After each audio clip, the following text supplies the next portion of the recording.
My name is Janet Childers, and it's my pleasure to introduce Sister Samuel Conlan, a 1995 Women's Hall of Fame honoree for her contribution to education in Marin and in the surrounding area.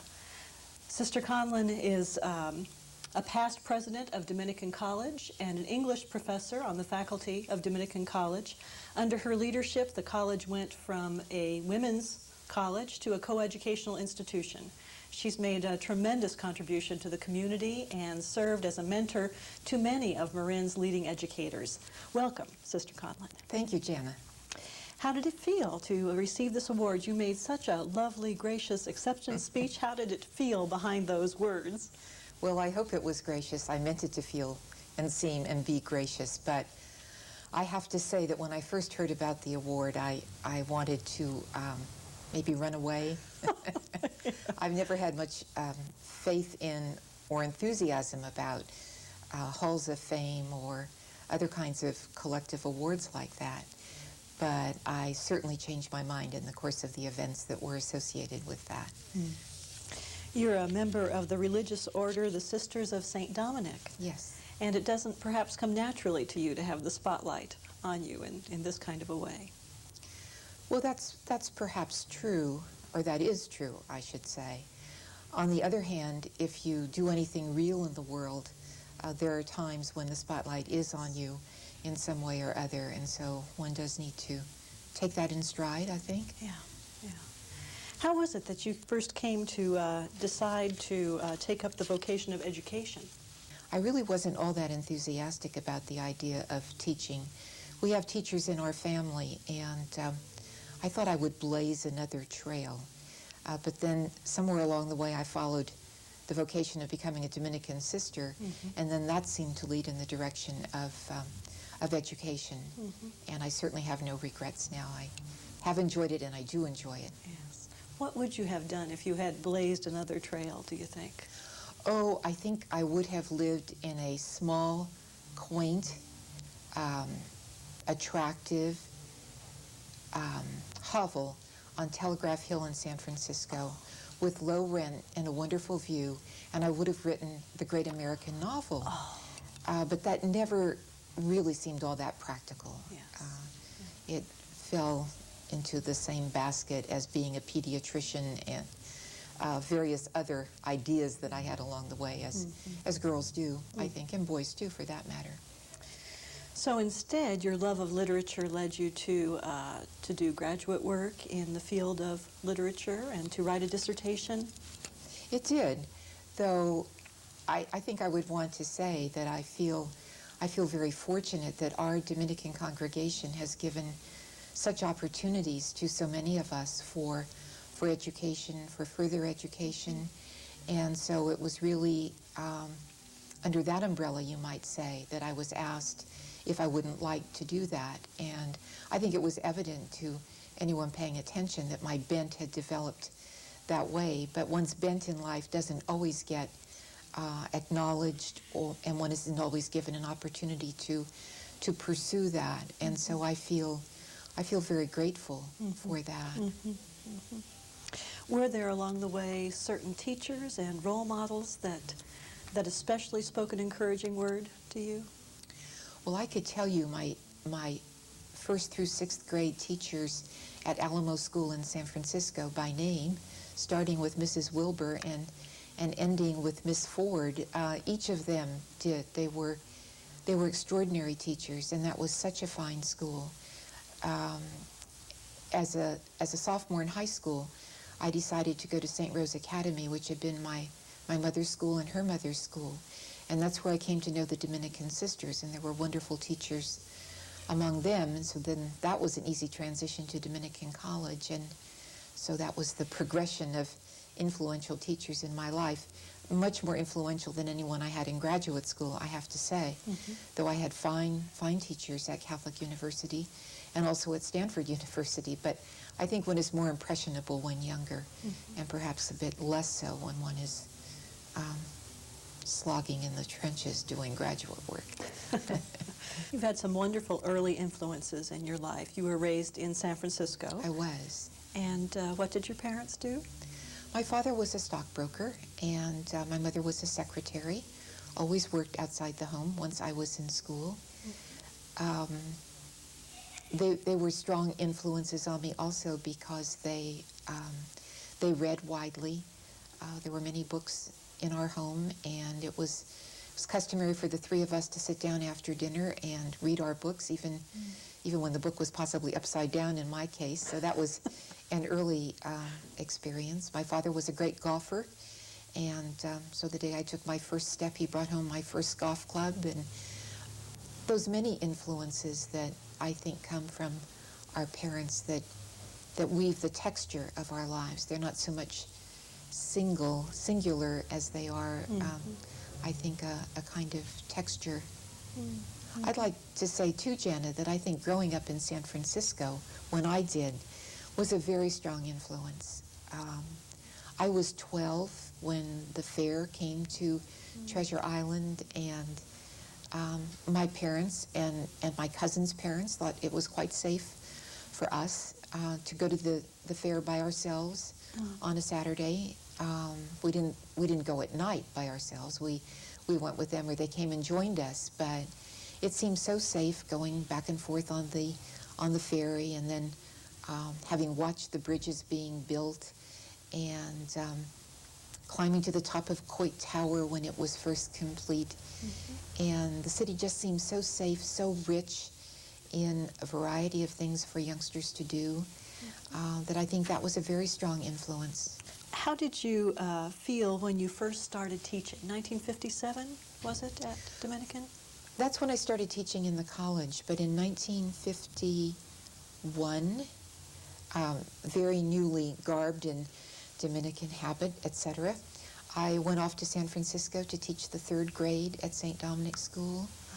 I was ill-prepared to do this. I had a secondary credential. I'd done student teaching at San Rafael High School, but it was a 3rd grade teacher who was needed at that moment, and so off I went, and after that I taught the 3rd grade for a year at St. Raphael's School.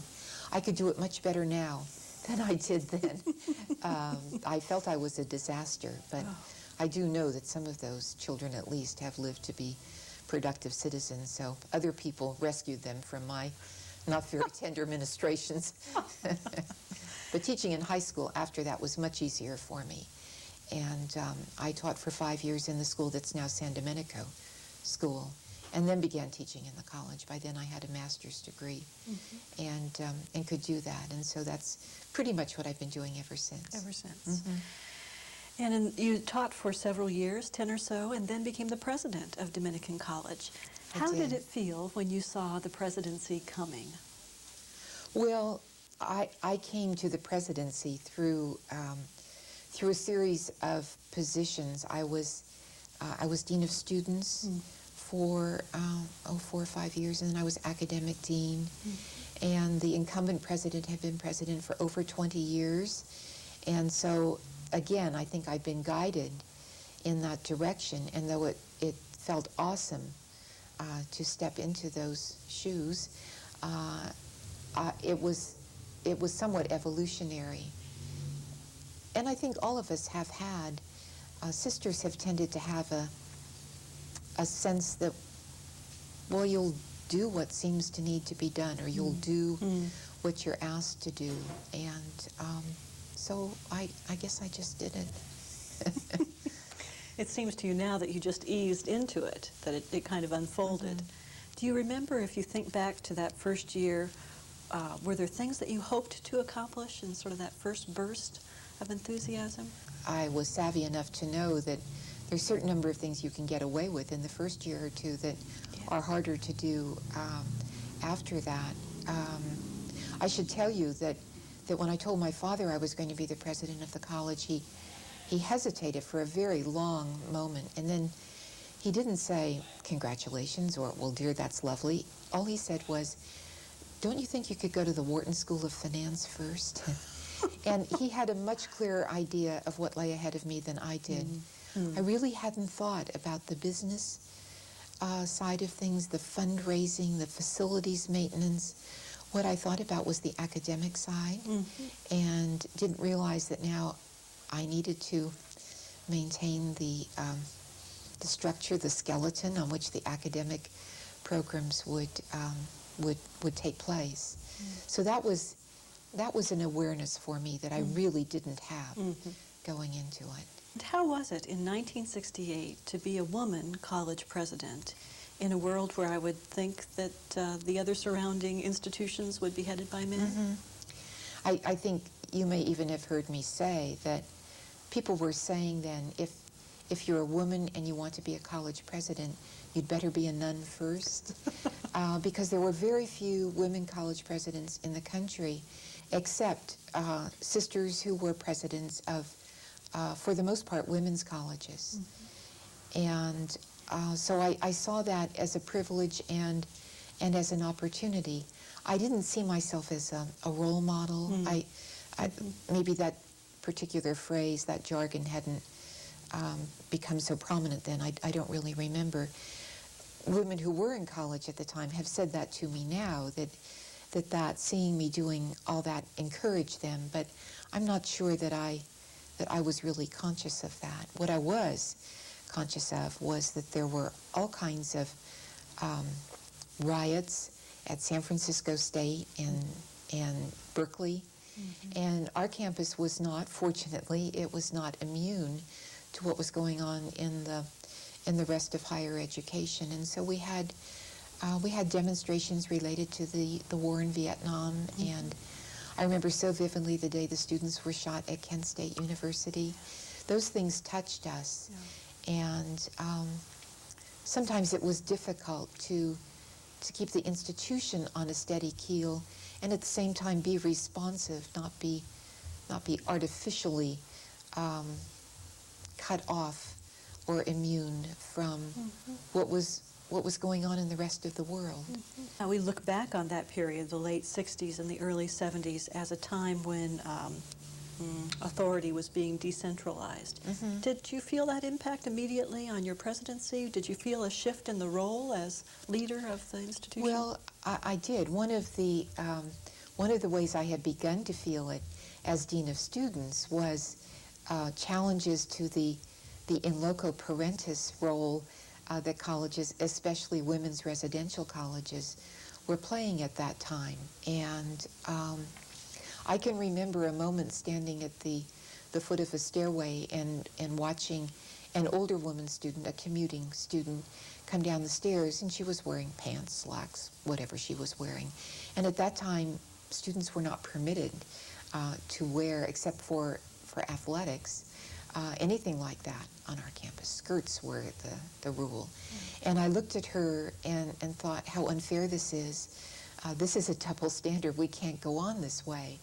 And so there were things like that. Students had to be in at a certain time. Eventually we put key cards on the doors and they let themselves in when they came in. Those changes came fairly smoothly, but not entirely so. They came through challenges to authority. How about that big change when the school went from being a women's college to being a coeducational institution? Jana, you know, looking back, everything seems evolutionary and fairly simple. That was one of our finer moments, I think, because we really involved everyone in looking at the issues. The class of 70 has just had its 25th reunion last month, and many times during the weekend they reminded me that they were the last graduates of an all-women's college, and they take a certain pride in that.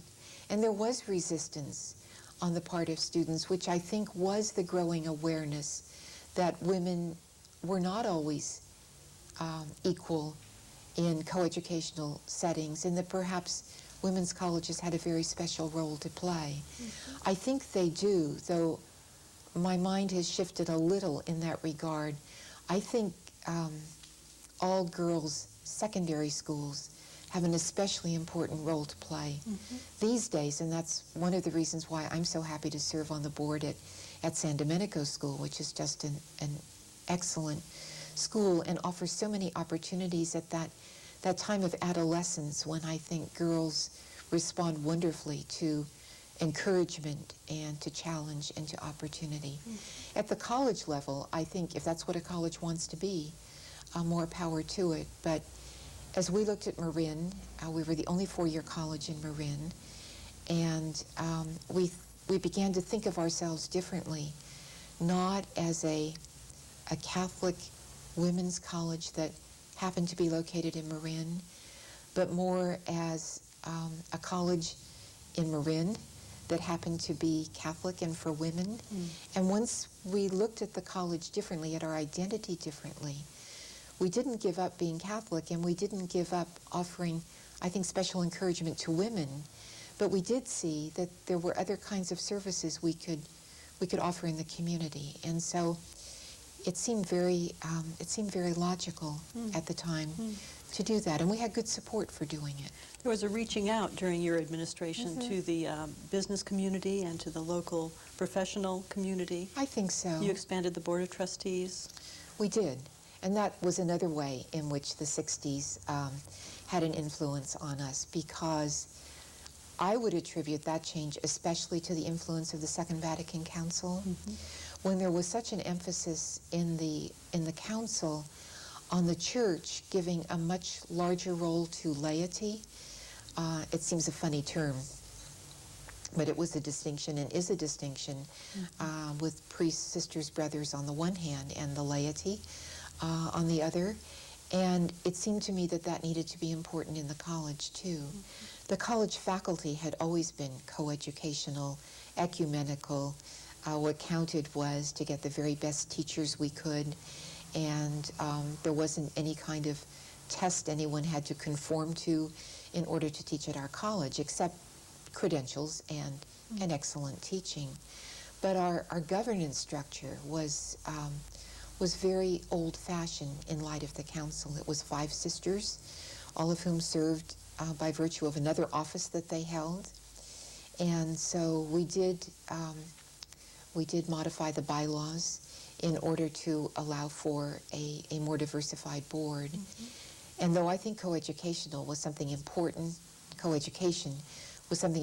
that happened during the years I was president, I think the changes in governance structure were really much more significant. The board, and giving faculty and students more of a role to play in the internal governance of the college. And I enjoyed that. I probably didn't do it all as graciously as I sound now retrospectively, as if I did. Perhaps I was dragged kicking and screaming into some of it, but once I could see that I believed in that and that it would be good for the college, those changes came relatively easily. And of course they've gone through many sea changes since then, but essentially they continue in one form or another. And the teacher training that you instituted, No, I didn't institute it. Special education? Special ed began when I was president, but as a 5th-year student, I did a secondary credential at Dominican. So that program had been in place for a long time and was really our only professional program for a long time. The special education program, which was dear to my heart and which I believe will come back in perhaps a couple of years at Dominican, though probably in a somewhat different format, was something that we did start in the 70s, and we did it in response to the request of parents with developmentally disabled children who wanted on a college campus a development center for children and young adults aged 3 to 21. And so by collaborating with the county, we did have a county school on an independent college campus, which was another form of ecumenism and exciting. And so that wouldn't be just a kind of housekeeping or leasing kind of arrangement. We initiated a graduate program in the training, the education of special education teachers, so that we always had student teachers there, interns there. Those young teachers became principal and did all kinds of things to build special education in the county. And I'm sure you know that Mary Jane Burke, our new county superintendent and the first woman superintendent in Marin, was a history major as an undergraduate. No, that's wrong, excuse me. She was a speech major at Dominican, and then did graduate work through the master's degree in special education. So we're very proud of her, as we are of so many of our graduates in that field and other fields. You have a little bit of an unusual setting. You're not just like other college professors in that your living and your working are really overlap tremendously. They do. You live in a religious community and you work right there on the campus. How do you feel about the people that you live and work with? Well, I feel that they are one of my great blessings. Not that, I hasten to say, not that community life, even in a community of religious women, does not have its irritations, its moments of peak. We're quite a normal group, and we have very vigorous discussions, and we tend to be opinionated, and we don't always agree without meeting over it for a long time about what we're going to do next. And similarly with colleagues, many of them are very challenging. I'm thinking of colleagues on the faculty in the college now. But in both settings, we're very collaborative. And in the college, it's customary to ask someone to give a guest lecture in a class you're doing where the person has some expertise. And, it would take an enormous amount of restraint to decline to do that. It's just something that we do if we ask one another to do that kind of thing. And similarly in the congregation, if someone needs a drive to a doctor's appointment and you're free, well, obviously you do that. So I think it's a good schooling in resilience of some kind. And obviously then I ask other people for help and consultation, and am equally generously treated. So it's a good feeling. I wonder if the two feed each other. I'm wondering, for example, if there's ever been a time when you were discouraged and tempted on one side, the educational side, or on the religious life side, to give up, and the other side of your life was some kind of a support. I don't know that I've ever been tempted to give up exactly. It's probably something genetic and stubborn and resistant that would prevent me even from getting to the verge of that, though that's probably something I can't take credit for, too, I think. But certainly I've had down times and been discouraged, and have never had a time in my life when there wasn't someone nearby to whom I could turn, in whom I could confide, whom I could count on. First of all, to tell me the straight of it. Was I wrong? Was I about to make a big mistake? Or whatever, but also to be very encouraging.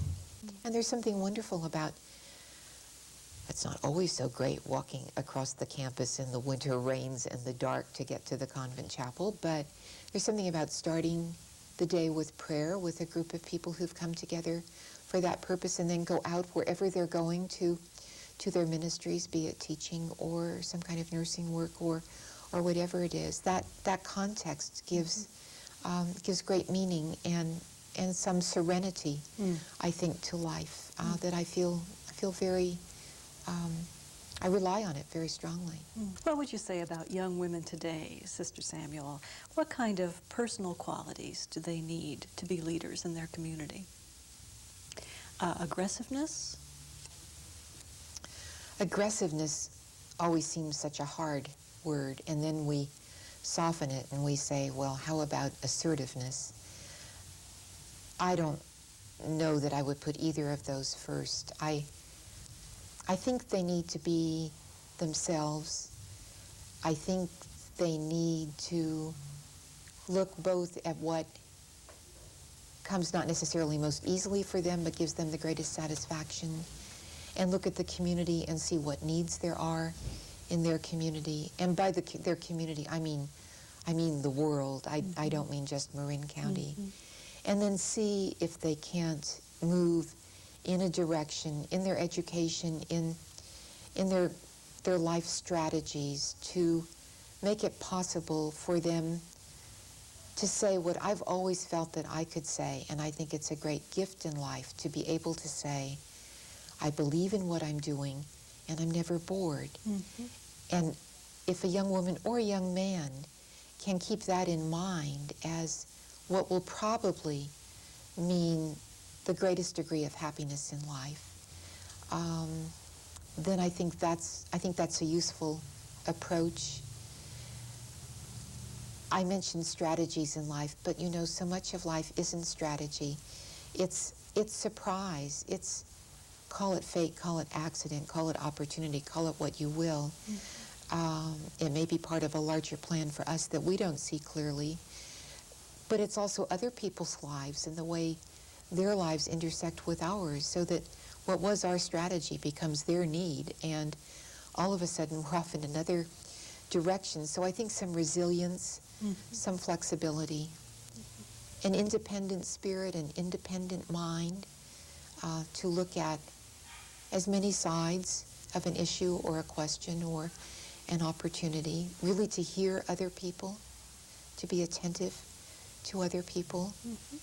And I say that in response to your question, what does a young woman need? But I think a young man needs that too. And I think middle-aged and older women and men need to keep working at that, because it doesn't happen once and for all. I think that's a lifetime project. And what does the future look like for you? You've mentored many young women and men along. You'll continue, doubtless, to exert that kind of influence and leadership. What do you see when you look at your own future? I think I'll probably teach for, maybe 2 more years, 2 or 3. At some point, I'll retire. Sisters generally do not retire. They sort of taper off, I think. So I'll probably teach 1 less class and do a little less of what I'm doing. All of that, depending on, you know, good health and continuing need and encouragement from the administration and the college to go on in that way, as long as it seems appropriate, but not to linger too long, but to know when it's time to learn Italian so I can read Dante in the original. It's one of my long-term projects.